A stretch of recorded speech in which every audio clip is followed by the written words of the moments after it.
Salve ragazzi, oggi siamo a Civita di Bagnoregio, una città pensate soltanto di 11 abitanti. Dicono una città che muore, ma io vedo che c'è tantissima gente, per fortuna per loro comunque. Sembra veramente un bel paese, ma adesso lo scopriamo insieme. Seguiteci!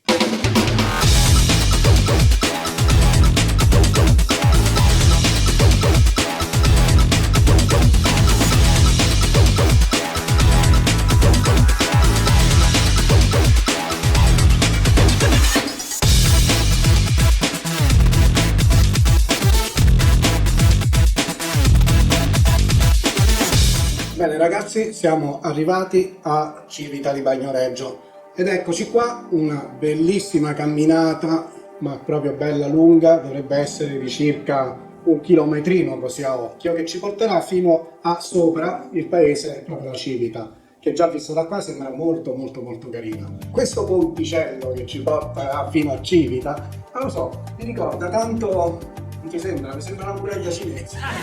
Molto piccola, Vabbè, piccola che sia, però mi dà quella sensazione. una No? sensazione, sì, una piccola sensazione. Sì, una sensazione della muraglia cinese, che non è proprio una bella sensazione. Purtroppo anche qui non ci si può arrivare con le macchine e abbiamo dovuto fare il tragitto a piedi. Per la cronaca, per chi vuole venire a Civita di Bagnoregio, ricordo che c'è da pagare un piccolo ticket di 5 euro a persona per poter accedere. E c'è il controllo, quindi non fare i furbi, il controllo all'entrata di questo ponte. No, lo dico solo perché se poi non ce l'avete ve lo chiedono, fatta la rifare tutta la camminata indietro per fare il biglietto. Comunque, adesso ci siamo, camminiamo un pochino e poi dopo ci sentiamo. Inizia adesso il tratto più difficile per me, che non sono un grande atleta, ossia tutto il tratto bello in salita, ma che purtroppo bisogna fare. Anima e coraggio. E siamo arrivati a una porta, come si chiama questa porta? Porta Santa Maria. Porta Santa Maria, Ci sono dei bellissima. leoni che cercano di divorare delle teste umane che rappresentano praticamente cosa? Il volersi liberare dei tiranni. Ah, Quindi gli abitanti del posto lo dimostrano con questa simbologia. quindi ci vogliono divorare la nostra testa, No, no? no. Oh, nel frattempo avete sentito che i cani che abbaiavano, perché c'è qualcuno che bleffa qui. Noi siamo bipedi e camminiamo con le zampe, mentre ci sono qualcuno che fa il furbo e cammina con le quattro zampe. Ovvio che ha attacciato come dire una macchina 4x4. Invece noi, poveri esseri umani, dobbiamo penare. Che fanno? Un po' di relax. Ammazza, già non gliela fai più. Paoletta giustamente dice non gliela faccio più. Vabbè dai, riposiamo un pochino e poi riprendiamo.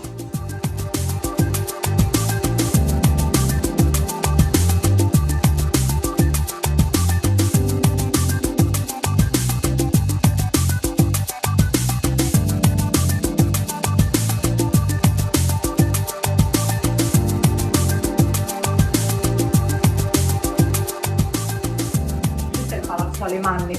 Questo? Questo. Bello.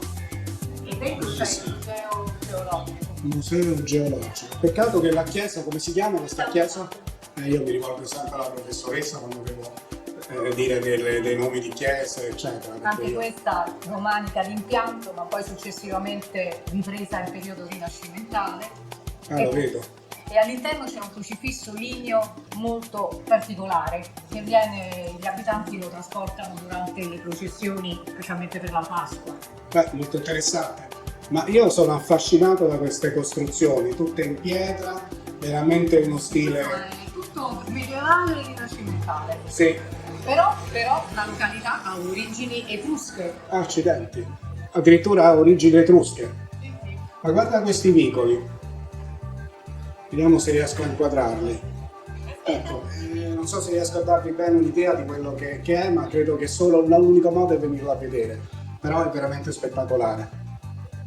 Paola è rimasta attratta da questa porta, questo ingresso un po' nascosto, dove non ci va nessuno in effetti. Allora abbiamo detto se non ci va nessuno, beh, viaggi in allegria ci va di sicuro. E infatti eccoci qua. In realtà credo, no, c'è scritto piazza, come potete vedere, piazza Vescovado. Pensavo fosse un'abitazione privata. e quindi mi aspettavo già qualcuno con il fucile che ci cacciava fuori, ma siccome si chiama Piazza Vescovato evidentemente è una piazza ed è quindi accessibile a tutti. Adesso siamo a novembre, immagino che in estate deve essere ancora più bello, perché vedete tutti questi rampicanti saranno tutti pieni di fiori, di foglie, però anche il paesaggio autunnale però ha il suo fascino. Bene ragazzi, noi continuiamo il nostro percorso e stavo dicendo a Paoletta, beh, la chiamano la città che muore, ma a me sembra veramente molto molto vitale. Certo, anche grazie ai numerosi turisti che ci vanno, ma non bisogna dimenticare che comunque grazie al forte turismo che c'è, anche tutte le attività. Che muore perché chiaramente si fatta di tutto, le erosioni del tempo e il terremoto che c'è stato nel 600 dicono che più o meno potrebbe scomparire. Si spera il più tardi possibile. Beh, lo spero. Ma qui è un tappeto autunnale fantastico. Sì. Quelli che amo io. Li ho trovati. Tu sei proprio un amante dell'autunno.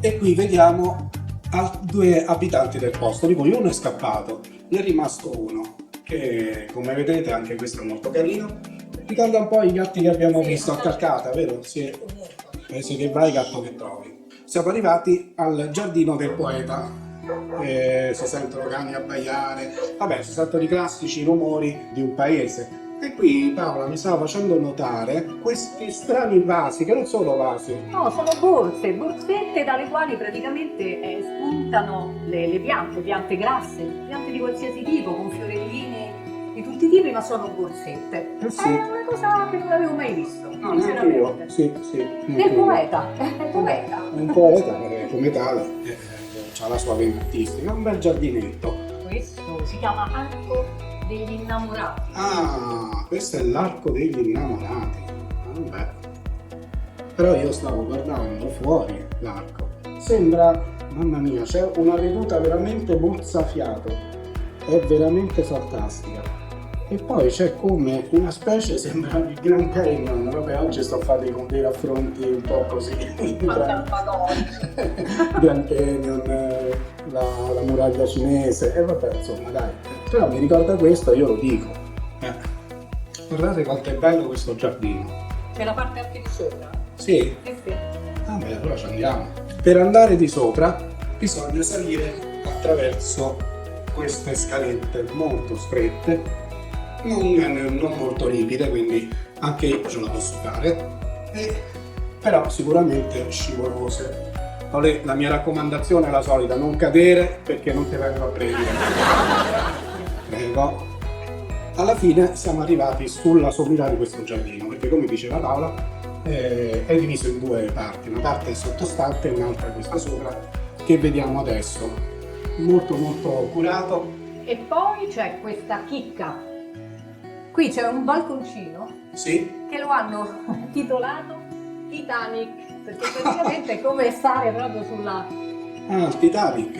nave. Non sarà mica che mi affonda? No,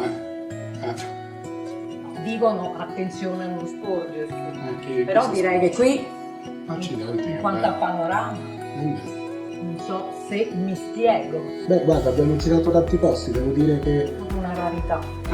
Città di Bagnoregio è sulla sommità di una montagna che sta in una vallata, quindi intorno è completamente libero. E qui c'è un oggetto agricolo che avrei chiamato semplicemente aratro, e invece no, c'è scritto assolcatore, quindi capito, ma quello era aratro, su, era un assolcatore, si vedeva lontano un Che miglio. viene trainato dagli animali. Ecco qua, questo invece è un aratro. Qui come potete vedere, qui c'è scritto veramente aratro, non vedo molto la differenza tra uno e l'altro, mi sembrano identici, però no, forse deve essere per questa lama, che questa dell'aratro è come una specie di freccia, diciamo, che punta a terra, invece questo qui ha non ha quella punta a freccia, c'ha come due lame che evidentemente servono per aprire un varco all'interno della terra. Quindi una volta arato probabilmente questo passa e fa il solco dove poi uno andava a seminare. Bene, siamo usciti da quel giardino, abbiamo visto una stradina stranamente non percorsa da nessuno. Allora abbiamo detto, ma perché non andiamo a vedere? Questi sono i calanchi. I calanchi? I calanchi? Praticamente la costruzione, vengono chiamati. Come c'erano anche a Calcata, sono probabilmente delle stanze di agricoltori scavate nella roccia, in particolare in questo caso nel tufo. Allora, qui poi c'è il tragitto continuo, va verso il basso, qui ci sta un po' di segnaletica, lavori in corso, attenzione alle frane, e vabbè, pazienza, staremo attenti. E poi io non ho mai capito il segnale attenti alla frana.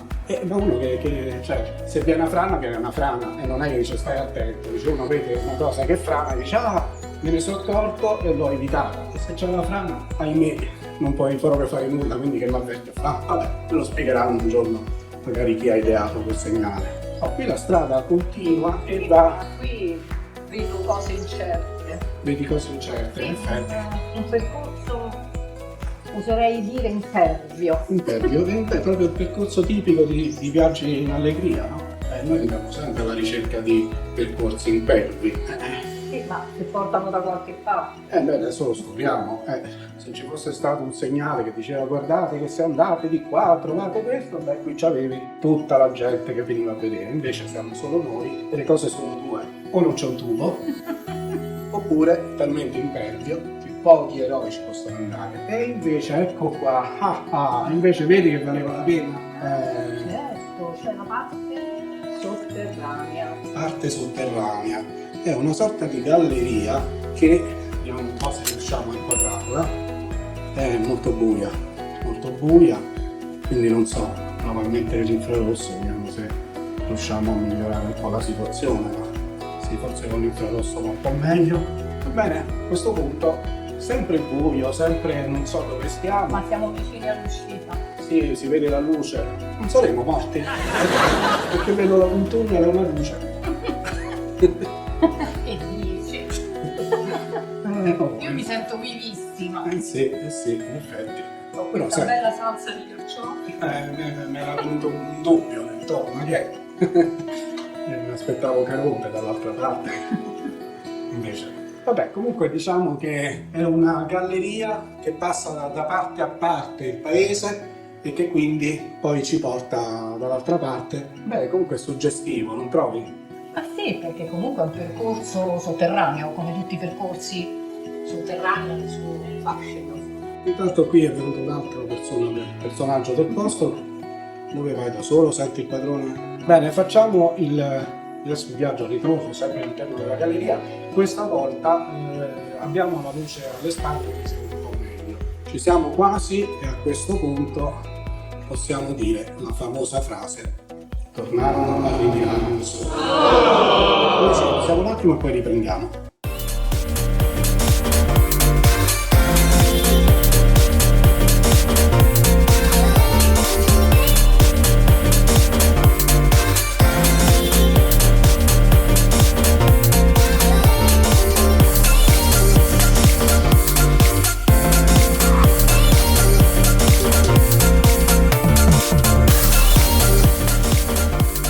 A me è venuta fame, non so te.